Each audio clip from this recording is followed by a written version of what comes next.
এই মুহূর্তে সরাসরি যাব, আমার সঙ্গে রয়েছেন দিলীপ ঘোষ। দিলীপ ঘোষের কাছে আমি প্রশ্ন করব, আজ কিশলয়ের অগ্নিবাণে হিন্দু শব্দে আপত্তি কেন, ভয় পেয়েছে কেন শাসক দল? দিলীপ বাবু, রিপাবলিক বাংলায় আপনাকে স্বাগত। কিশলয়ের অগ্নিবাণে আমি কিশলয় আপনাকে আজ প্রথম প্রশ্ন করছি। হিন্দু শব্দ, হিন্দুত্ব শব্দ বিধানসভার রেকর্ড থেকে বাদ দিয়ে দেওয়া হলো। বিধানসভার রেকর্ডে হিন্দু শব্দের জায়গা নেই। আপনার প্রথম রিয়াকশন, হিন্দু শব্দে কি আপত্তি শাসকের? দেখুন, হিন্দু শব্দটা রাষ্ট্রবাচক, ন্যাশনালিটি, এটা কোনো উপাসনা পদ্ধতি নয়। ভারতবর্ষে যত মত পথ আছে, এখানকার মানুষ যারা আছেন তাদের চিন্তা ভাবনার মধ্যে হিন্দুত্ব একটা শব্দ দিয়ে ভারতীয় সমস্ত মানুষকে যুক্ত করা যায়, সেটা হচ্ছে হিন্দুত্ব।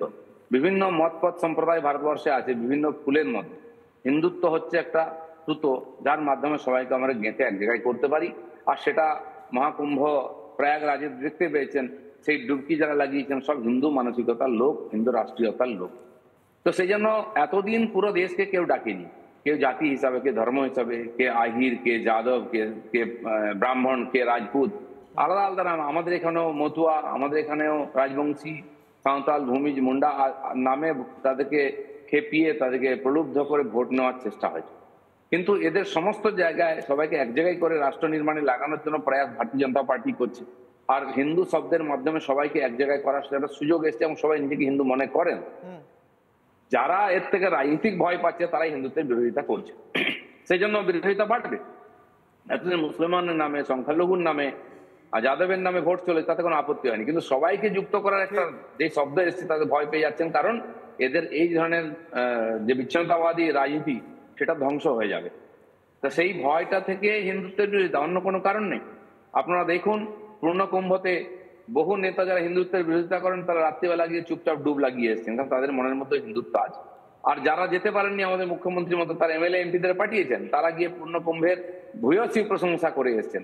উনি মৃত্যুকুম্ভ বললেও বাকিরা বলেছেন সুন্দর ব্যবস্থা, আনন্দ হয়েছে। তো এই যে নিজেদের মধ্যে যে কন্ট্রাডিকশন, এটা প্রমাণ করে দিচ্ছে এরা খুবই বিভ্রান্ত হয়ে গেছেন হিন্দু জাগরণের মাধ্যমে। আর এটা অবশ্যম্ভাবী, এটা হবেই। আর তার বিভিন্ন নমুনা আমরা ভারতবর্ষের বিভিন্ন রাজনীতির নির্বাচনে পাচ্ছি। সেই ঢেউটা পশ্চিমবাংলার দিকে আসে, তার থেকে এই চিৎকার।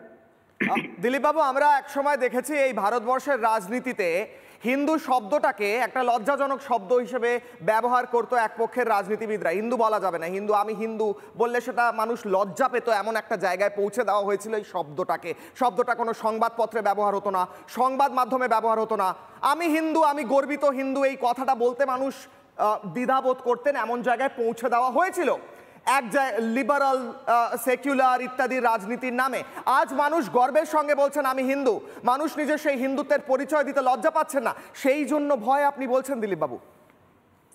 আমি যেটা বললাম এটা হচ্ছে রাষ্ট্রীয়তা। যেন সারা ভারতবর্ষ যখন পরাধীন ছিল, তার সংস্কৃতি পরম্পরা আর নিমজ্জিত ছিল, চাপা ছিল, মানুষ হীনমন্যতায় ভুগত। বিবেকানন্দ আমেরিকায় সেই সময় বলেছিলেন আমি নিজেকে হিন্দু বলতে গর্ববোধ করি। কিন্তু এখানে ভারতবর্ষে তৎকালীন যারা ইংরেজি শিক্ষায় শিক্ষিত মানুষরা নিজেকে লজ্জিত বলতে, হিন্দু বলতে বা ইন্ডিয়ান বলতেও লজ্জা করতেন। Call me a dog, don't call me a Hindu, call me a donkey, don't call me Indian, এই ধরনের বলতো। আর আজ ভারতের পাসপোর্টের দাম সারা বিশ্বের মধ্যে সবচেয়ে ভালো, লোক ভারতীয় পাসপোর্ট চাই। তারা দুনিয়াতে নিজেকে হিন্দু বলতে, হিন্দু মর্যাদা দিতে, হিন্দু সংস্কৃতি, হিন্দু উৎসব পালন করতে গর্বিত। আমরা নয়, ভারতীয়রা নয়।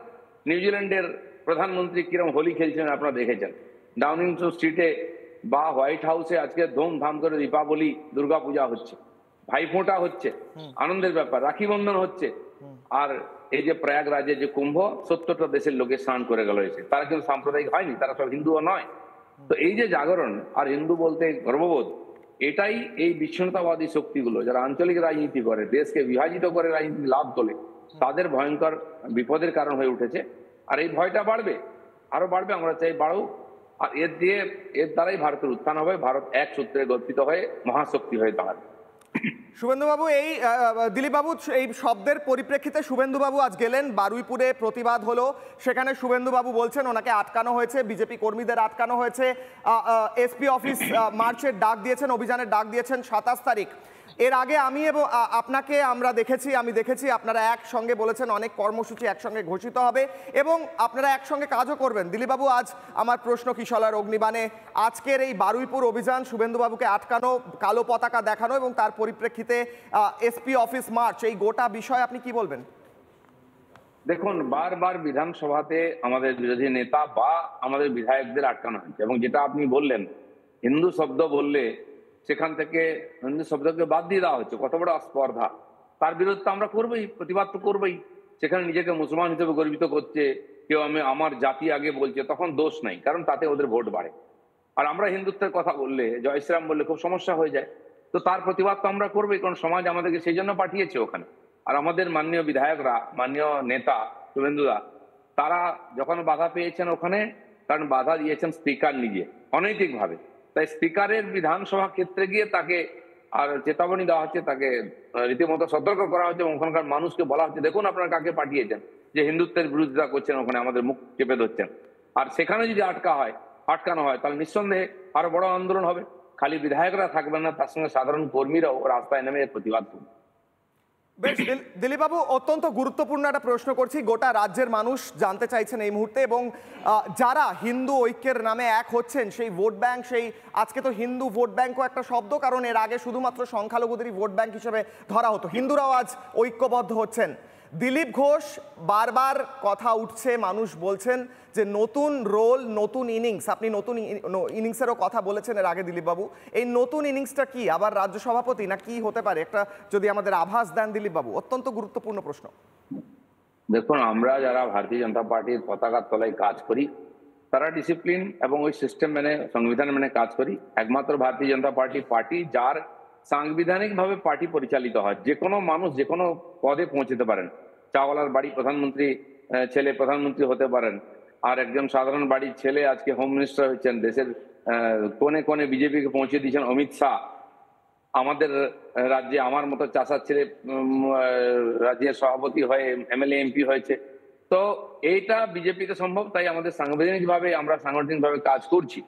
আর বিজেপি যাকে যে দায়িত্ব দেয় এবং সেই কাজ করিয়ে নেয়, সেই জন্য আমরা প্রত্যেকে প্রস্তুত থাকি যে কোনো দায়িত্ব পাওয়ার জন্য। পার্টিতে এখন নির্বাচন এবং পরিবর্তন চলছে, এ মাসে সব হয়ে যাবে কেন্দ্র অবধি।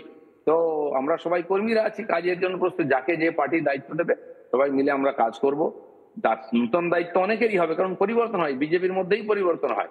অন্য পার্টিতে পদত্যাগ দেহত্যাগ একই রকম হয়ে যায়, আমাদের এখানে নয়, রোজ পদ পাল্টে যায়। আমি বড় বড় দায়িত্ব পালন করেছি, 7-8 বছরের দায়িত্ব নিয়েছি, আমার কোনো দায়িত্ব নেই। আমি সমান সক্রিয় হয়ে পার্টিকে জেতাবার জন্য সাধারণ সমাজে যাচ্ছি এবং বিভিন্ন অনুষ্ঠানে অংশগ্রহণ করছি। দিলীপবাবু, আমার শেষ প্রশ্ন, হিন্দু ঐক্য নিয়ে আজকে আমাদের শো হচ্ছে কিশলয়ের অগ্নিবাণে, হিন্দু শব্দে কেন আপত্তি আমরা প্রশ্ন করছি। আমার প্রশ্ন, দিলীপ ঘোষ যিনি একসময় দলটাকে 2 থেকে 18 নিয়ে গেছেন একসময়, এবং এখন এই মুহূর্তে দাঁড়িয়ে অত্যন্ত পপুলার, সবচেয়ে পপুলার বললেও ভুল হয় না, আপনি হিন্দু ধর্মের ঐক্যের জন্য কোনো বিশেষ কিছু ভাবছেন? হিন্দু যাদেরকে হিন্দু বলা হয়, যারা নিজেদের হিন্দু মানে, তারা আজ কিন্তু লিডারশিপের দিকে তাকিয়ে আছেন, নেতৃত্বের দিকে তাকিয়ে আছেন, বলুন। দেখুন, আমি যেটা আগে বললাম, হিন্দু বলে ডাক দিলেই ভারত জাগে। স্বামী প্রণবানন্দ পূজ্যপাদ একজন গুরু ছিলেন, তিনি বলেছেন আমি হিন্দুকে হিন্দু বলে ডাকতে চাই। আর বিবেকানন্দ হিন্দু বলতে গর্ববোধ করেছেন যুগ যুগ ধরে। এই হিন্দুত্বকে ভুলিয়ে দেওয়ার জন্য কখনো আর্য কখনো অনার্য দ্বন্দ্ব বাঁধিয়েছে, বিশেষ করে ইংরেজরা, এবং ট্যাক্টফুলি ইতিহাসকে পাল্টে দিয়ে তাদের তাঁবেদার লোকদের দিয়ে ইতিহাস লিখিয়ে আমাদেরকে হীনমন্যতায় ভুগিয়েছে। আমাদের সংস্কৃতি, ধর্ম, পরম্পরা সবকিছু খারাপ, ভুল, রামায়ণ মহাভারত গল্প এই বলে আমাদের মনের মধ্যে একটা হীনমন্যতা নিয়ে এসছে। তাদের শিক্ষা ব্যবস্থাও তাই 100 বছর 150 বছর সেই শিক্ষা ব্যবস্থায় আমরা শিক্ষিত হয়েছি, আমাদের মজ্জায় দাসত্ব ঢুকে গেছে। তার থেকে ভারতকে বার করে নিয়ে আসার জন্য এই চেষ্টা আমরা করছি। পশ্চিমবাংলায় বিজেপি আজকে যে দাঁড়িয়ে গেছে, হিন্দুত্বের উপরেই দাঁড়িয়েছে। 5-7% পার্টি আজকে 40% ভোট পাচ্ছে। কারা? 19 সালের নির্বাচনে 22% ভোট সিধা আমাদের বেড়েছিল। কারা ছিলেন? যারা 30 বছর ধরে সিপিএম কে ভোট দিয়েছেন, 30 বছর ধরে কংগ্রেসকে ভোট দিয়েছেন।